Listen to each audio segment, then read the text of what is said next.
Hey, I think we've done a very good job so far of going from one session to the next. So welcome to our first session, which is going to be with ACI Worldwide.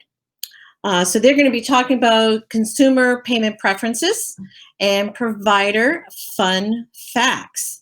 So Roger, I'm going to basically hand the microphone over to you and really just let you roll with this. Your microphone on and good? Can you hear me okay? I can. All right, I'll take it away. Good morning, and thank you, Kathy. Great start. And I guess good morning from out here on the West Coast. Good afternoon, and I guess maybe some folks good evening. Sorry we're not meeting in person, but we'll do that hopefully soon enough. It's Mike Rogers, Vice President of Business Development for ACI Worldwide. I manage our subscriptions team, our telco and cable, and also our card network relations, specific to all the things that we do in payments. Thanks again, not only to you, Kathy, but to June and all the folks at Subscriptions Insiders. I know it's a lot of work to pull this together, so thanks for including us as well. I do love the word accelerator. Love to go fast, so let's jump right into it. Let's see. Yes, it worked. Okay. So the primary data for the survey results is from MasterCard. We have a working relationship across the world with MasterCard. This is work that was done by MasterCard advisors. But we also have some more recent data from consumer research that we did as ACI. Kudos to our marketing team. As well as we do an annual review, or semi-annual review, excuse me, the ACI SpeedPay Pulse survey, which is both billers and subscriptions. Hats off to our marketing team. In total, we went through 341 pages of research to come up with 5 key points for today. So lots of information that we can't share here that we'd love to share as a follow-up. Okay, so if anytime you're talking about R&D, I love this slide because, as we all know, R&D is both research and development isn't always pretty. It is most definitely not a straight line. Even with good hard data from consumers, and even with good activity results, it is very hard, especially in environments like today, to get to where we want to go, taking the data that we have and developing our products and solutions accordingly. So know that even as we do this, we'd love to be with you as you start to trial and error your testing in today's environment. So speaking of today's environment, Paul touched on it. We work in both the billing and subscriptions environments. So think of like telco and cable as sort of in between billing and subscriptions. And really what matters here is that the consumer is falling behind on their payments. 27% say, yes, I'm behind. And for the 18 to 34-year-olds, it's actually much worse, as we would expect, because they probably also are the highest in the unemployment. So we are going to go into the breakout rooms, and what we want to hear from you is, what is your experience with COVID-19? What exactly is happening in your world? Is it, I don't expect that 27% of the people are churning from your subscriptions. Hopefully not. In some environments, actually, subscriptions are going up. So let's talk about it, and more importantly, what's working and what's not. Okay, so this is where it gets a little bit more fun. So the top reasons for churn, as we would expect, monthly spend is an issue. We're not going to address that here. We're a payments company. We want to help you with things like that, but that's not the purpose today, nor is it necessarily improving your overall product. We know the challenges of logistics and so forth. What we really want to cover today is, how does payments affect churn? And what we found is that, as it shows there, 23% of consumers that canceled actually did have issues with payments. More importantly, ACI research shows that there absolutely is a cause and effect between a customer's billing and payments experience, their customer satisfaction rating, which ultimately results in their willingness to stay or churn, and their willingness to be a referral or not.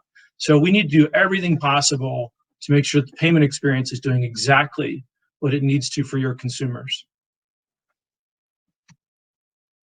Okay, So as we were discussing earlier, yeah, 1 in 5 consumers have missed a payment. This is MasterCard hard data that we've got to figure out, not just, again, product stuff, but specifically for card not on file, for card on file expired. I mean, this is 2020. If we don't have that account updater, shame on us. If we don't have backup cards or backup payment options, if we don't have great customer service related to that issue, there's no reason to lose customers for this reason. We know it's out there. All of the payment providers in the subscriptions industry should have lots of options for you that should never happen, and yet it does. So let's work together on solving this problem to make sure it's not impacting you. Maybe it's impacting others, but it's not impacting you. So this is, as a billing and subscriptions company in payments, this is fascinating to us that in subscriptions in particular, credit cards is by far the highest preferred payment method, both by consumers and by providers. Providers want to accept credit card payments even though it's the most expensive payment type. Why? Customer satisfaction and good funds and speed of payment. So if you go down the list, I think what we really should talk about in the breakouts is not debit card, because debit card, we all love debit card because it's less expensive, but it's still good funds. Are you accepting ACH? How is it going for you? ACH is not good funds. It's definitely not fast, but it's a lot less expensive. Let's talk about it. And then I think if you go down the list, when we start to talk about alternative payment methods, it's kind of weird to think of PayPal as an alternative payment method because they've been around for so long now. But look at the delta between providers wanting to accept PayPal and consumers being ready to set up PayPal as a payment method on an ongoing basis in subscriptions. PayPal's a very close partner of ours, like the card networks. We want to make sure that the PayPal experience works for the customers that want to use it, and more importantly, works for you as providers to help you either reduce costs or provide the right payment type at the right solution. Checks, we all hate checks. Let's stay away from that. And we'll talk a little bit more about alternative payment methods and what that means. Kathy, I love you nodding your head there for me. Let me know if you have any questions or if anything jumps out at you so far. Well, it's interesting because I think with COVID, I just see cash becoming obsolete. And with card not present companies that are on the call, is probably not as much of an issue because not many are dealing with cash on the call. But I just got to see that, all these payment types are just going to get more popular. They have to be. Yeah, and I think the fascinating thing is for those of us that have been in the payments business for too long, I remember when replacing check with ACH was a big deal. Yeah. And portfolios got to 60 or 70+% ACH, and everybody thought, woof, we made it. And then online banking took over, and then online banking has reduced its volumes quite a bit. Card has actually made a big push, obviously. But just as we start to get comfortable with card and we're trying to bring the cost of card down, alternative payment methods are a choice around the world, and we're going to see more and more prevalent in our space. So then let's talk about demographics for a minute. Each one of you have different demographics for your customer base based on what you're offering. As you can see, credit cards still very popular, but more popular with folks that have more money. Why? Because they have the big fat cards that have the biggest rewards. It's not surprising at all, quite frankly. And then, ACH is kind of a legacy product. So folks that have a little bit more money and have been making payments longer via ACH are doing so. Obviously, we all know if you take the demographics and look at it by age, ACH is not a popular payment method for the younger generations. Debit card is. The fascinating thing about debit card is a way for consumers to manage their money. Historically, people would maybe use ACH or check to get float.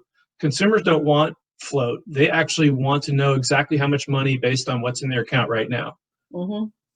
They don't want those checks out there outstanding because then they're not doing the math on their checkbook. So they need real-time access to exactly how much they have, and so forth, et cetera. And by the way, I really do look forward to the breakouts here, because everybody has different experiences, and hopefully we can get some real use cases for what's going on in your particular business. I like to use the example again that you have the content business, or the telco business in particular. You know, Netflix is subscription, but Comcast is biller. What are the differences, right? And AT&T and so forth, et cetera, Apple, et cetera. They actually have very different profiles for how they accept payments. Legacy telcos are sort of in between, some card, the Netflix of the world, almost all card, and then the legacy cable companies are still a lot of ACH. So it really is variable based on the very specific sub-verticals. Right. So there are some meaningful differences between what consumers want and providers. I think actually this space does a very good job, because you're so consumer member oriented, at aligning consumer goals, consumer preferences with provider preferences. But there are a few things that do stand out. In particular, the need for speed, or the lack of speed with things like ACH, really is a high priority for providers.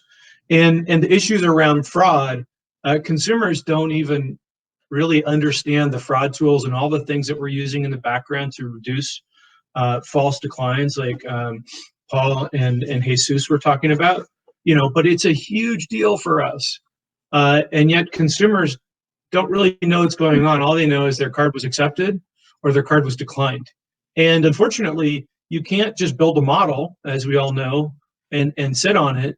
It's why machine learning combined with analyst learning is so very, very important. If you can do AI, all the better.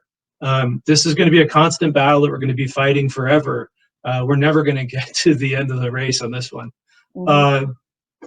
And then the other part you see there in the green, this is probably the biggest challenge, is you know, the cost of payments is a significant part of doing business and subscriptions. And trust me, you know, everybody from the top tier enterprise global companies all the way down to the box subscription companies are trying to figure out how can they take this part of their cost and bring it down for a lifetime value of customer. It's a meaningful issue. I work with the card networks because they understand they're trying to support the right cost structure in the various markets, manage risk on one side, and consumer and provider preference on the other. So the cost of payments generally is going down. You know, a payment that was $5 is probably closer to $3, and so forth down the line. So the good news is we are all collectively as a group working to bring the cost of payments down significantly. And then the last piece I'll talk about, again, which consumers understand the quote unquote friction, is the friction between user experience and security, right? And it's a massive deal. You know, we all know what PCI means. Consumers don't. They just know when their data has been breached or not. Yeah. And yet it's a massively important piece to how we run our businesses. So even though it's down there at 27%, it goes to 100% if there's a breach. And we all, as providers in this industry, take that very seriously. And it's a big portion of the cost, quite frankly, of accepting payments. Okay, and here's the part that kind of gets fun. You know, alternative payments around the world are very prominent. Third world countries, alternative payments may be the leading besides cash. Real-time payments is a portion of alternative payment methods. So if we think about, you know, the growth of Venmo would definitely be considered an alternative payment. Mm-hmm. But as we all know, it grew up in P2P. It wasn't in subscriptions acceptance or in funding. But if you look at real-time payments, consumers don't really understand what that means. You know, they just know they can send some money through Zelle or through Venmo or PayPal to a friend. But in the acceptance of payments and the funding of accounts, real-time payments is probably the biggest thing happening in the market right now, next to fraud and security. So what you're going to see over time is, as much as we all think, those of us in the Bay Area think that we're leading the world in all sorts of things, fintech. In a lot of cases, the world is actually bringing their solutions to here in the US for things like real-time payments. Fortunately, at ACI Worldwide, we're a part of that movement, and we'd love to help you know a little bit more about what that means. So let's talk about it. So from a provider perspective, you know, we're going to be consistent here. It's about speed and about reducing costs. And the third part, that's the hard part, is we're going to have to probably look at what's the customer experience, how do we create a shift for consumers from one payment type to another, what incentives do we need to put in place to look at what real-time means. And by the way, when I talk about real-time, I'm not just talking about payments, I'm talking about messaging, payment intelligence, all the things that make for a real-time experience. There's nothing crazier in my mind than when you, back in the day when we used to go out to restaurants and we went to pay the bill, and literally you get a text message from Capital One saying how much your card was charged, even before the hostess comes with your bill. Yep. It's crazy. So real time is both information as well as the actual payment itself, and that's part of the reason for the movement to real time. So let's try to summarize here. I think everybody in the industry, Vindicia and others, are doing a great job in trying to give us real-time information about COVID, about payments, and about just the environment in general today versus even 3 months ago. We're going to have to continue doing that because we're going into the unknown. This is not the new normal. There's no flat normal yet. So in a constant environment of change, we're going to need to continue to bring research together as an industry to help us all move forward. And you know, I think as good direct marketers, digital marketers, customer experience advocates, we're just going to have to know that the development part of R&D has to keep changing. So we will continue to work with you on more secure payments, faster payments, lower cost payments that support you and your mission with your consumers. And lastly, I do think that payments and the messaging experience can impact churn. It has to. We as all consumers know when we have a great experience and we say good things about that provider, even if it's just related to payments, versus when we don't. And when we have exceptions, that's the true measure. So even if there are payment exceptions, it's up to us to make sure that they can be resolved in a timely manner. So Kathy, you mentioned about the quote. I actually love the quote. I left it there on purpose because this is exactly what we're talking about, right? You can't just have the coolest boat in the world and just sit on the dock, right? Mm-hmm. You got to take that bad boy out and drive it and see how it does in all kinds of conditions. And I think that's what we're talking about here. Is our R&D is for life. And I think this quote is perfect. And anybody that's a philosopher, faith-based, and willing to sort of lead change is cool by my book. Yep. Well, that's awesome. That's awesome. Well, look, we're about to go into breakout rooms. Yep. And, there's a lot of questions that I think we could address in the breakout rooms. Just one clarification, since I did see it going back, was the data that you have, was that worldwide or US? So for the MasterCard survey, it's US, and actually all three, it's US. I apologize. Yeah. Okay. All right. So if anybody had any global questions, could they just follow up with you on that? Okay, perfect. Okay. Absolutely, because we do have a global presence that way. Just this particular data set wasn't speaking to it. Okay, I think that's fair. Actually, if you see the report there on our screen, on real time in particular, that is a 96-page report on payment trends around the world. Woo, okay, so we'll get everybody a link to that and make sure people can access that. Some good light reading for everybody. So here's what's going to happen next, everyone. We're going to go into the breakout rooms, and we have about 10 minutes, 2 minutes before the next session. June, who is at Master Control, is going to give everybody in their breakout rooms a notice that we're going to the next session in 2 minutes, okay? So we'll all need to get out to the next session, which is listed at 1:45. We'll probably start a couple minutes late, but that's going to be with PLC and really doing a deep dive workshop for everybody. So with that, make sure your audio is turned on and your video is turned on. Don't be shy, introduce yourself so everybody can get to know each other a little bit. So June, I will leave it to you to get us into the breakout rooms and have a great discussion. Thanks, Kathy. You're welcome.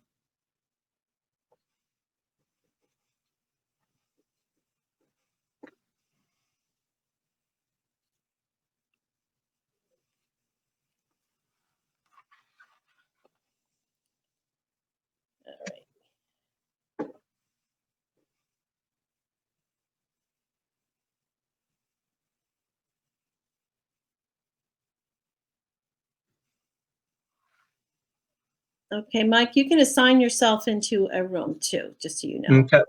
Yeah, I'm going to room 1. All right, and I'll go to room 2.